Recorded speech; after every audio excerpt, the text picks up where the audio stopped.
Goeiemôre.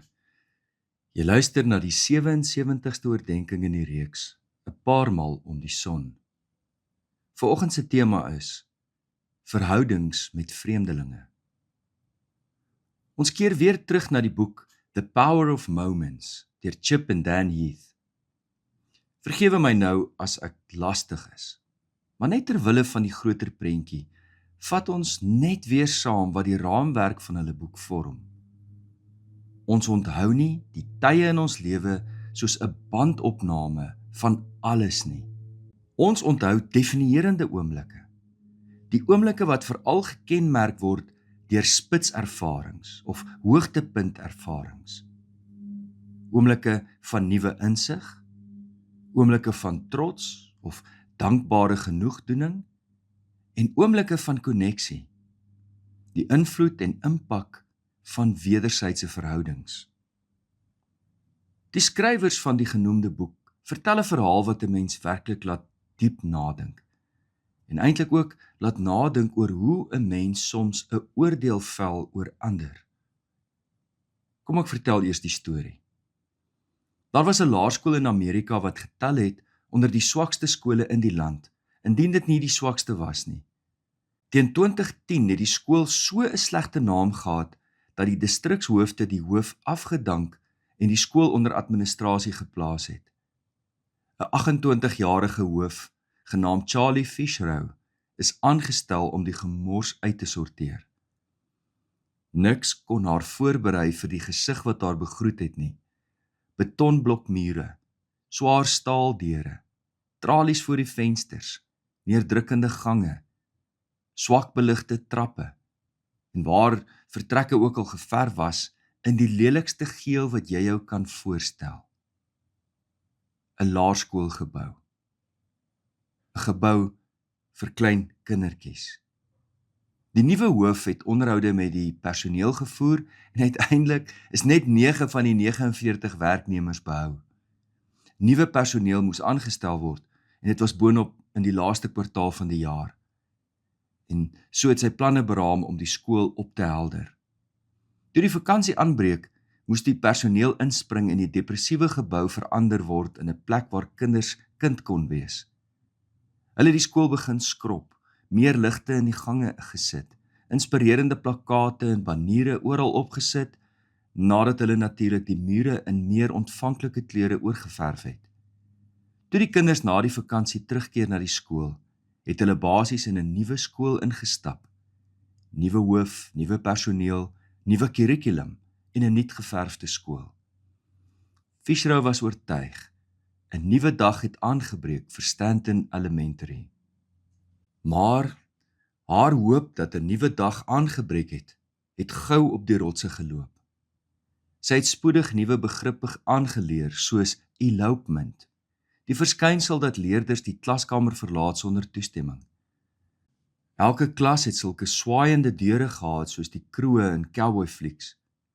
Terwyl die onderwyser dus klas gegee het die kinders in en uit beweeg deur daardie klappende deure. Niks wat die onderwysers kon doen of dreig het dinge beter gemaak nie. In haar eerste jaar as hoof was daar 321 skorsings vir onbehoorlike gedrag. Laerskoolkinders. 'n derde van die kinders was vir 10% of meer van die skoolkalender afwesig. Indien daar enigsins 'n verandering was dit van sleg na slegter. As jy die hoof was, wat sou jy doen? As jy die hoof was, wat sou jy gedoen het? Fischrow het 'n organisasie genader wat hulle beywer om skole se prestasie te verbeter. Sy het hulle basies gesmeek om Stanton in te sluit by 'n navorsingsprojek waarmee hulle juis begin het. Die organisasie het 'n voorstel gemaak wat nie een van hulle verwag het nie. Betrek die familie by die skool. Betrek die ouers. Fischrow het koud geword toe sy die voorstel hoor. Haar ervaring van die ouers gedurende daardie jaar was nie positief nie. Die ouers van die skool was bitter min betrokke. Al wanneer hulle skool toe gekom het, was om 'n klag te lê teen 'n onderwyser of om 'n klag aan te hoor wat teen hulle kinders gelê is. Hulle het hoegenaamd nie die oueraande bygewoon nie, want mense aanvaar dat daar nie eintlik goeie nuus was wat met hulle gedeel sou word nie. Die ouers was dus vreeslik wantrouig teenoor die onderwysers, waarvan die meeste kontak gewoonlik negatief was. Die onderwysers weer was nie positief oor die ouers nie, want hulle die ouers as vyandig ervaar, onwillig en onbetrokke. Toe maak die organisasie wat hulle help 'n voorstel wat nog slegter op die ore geval het. Onderwysers moet die gesinne van elke kind by hulle huise gaan besoek. Nou, distrikskole in Amerika het soort van reeds sulke besoeke gehad, maar dit was die geval waar hulle met vorms en leers opgedaag het as die ouers nie wou skool toe kom nie, om 'n dissiplinêre besoek by die ouers af te lê. Maar hierdie besoeke sou voortaan anders wees. Geen vorms nie, geen leers nie, geen dissiplinêre gesprekke nie. Die onderwysers het vir 'n paar donderdae aande opleiding ontvang en al wat hulle moes gaan doen het, was om 'n uurlange besoek af te lê by elke kind se ouers of familie en die volgende vrae te vra. Vertel my van jou kind se ervarings by die skool. Vertel my van joune. Vertel my van jou hoop en jou drome vir jou kind se toekoms.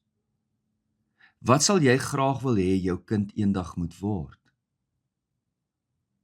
Wat se hulp het jy van my nodig dat jou kind meer effektief kan leer? Die aanvanklike reaksie van die onderwysers toe hulle moes nou hierdie uurlange besoeke gaan aflê het, was nie in woorde wat hier gesê kan word nie. Maar dit kom daarop neer dat hulle nie wou gaan nie. Maar willig of onwillig het hulle die opleiding voltooi en 'n uurlange besoek gaan aflê by die gesinne. Al wat hulle gedoen het was om te luister. Kort voor lank het ouers mekaar op die trein of op straat voorgekeer en gevra, het jy al jou onderwyserbesoek ontvang? Jaloers het hulle gewonder wanneer hulle ook 'n beurt gaan kry.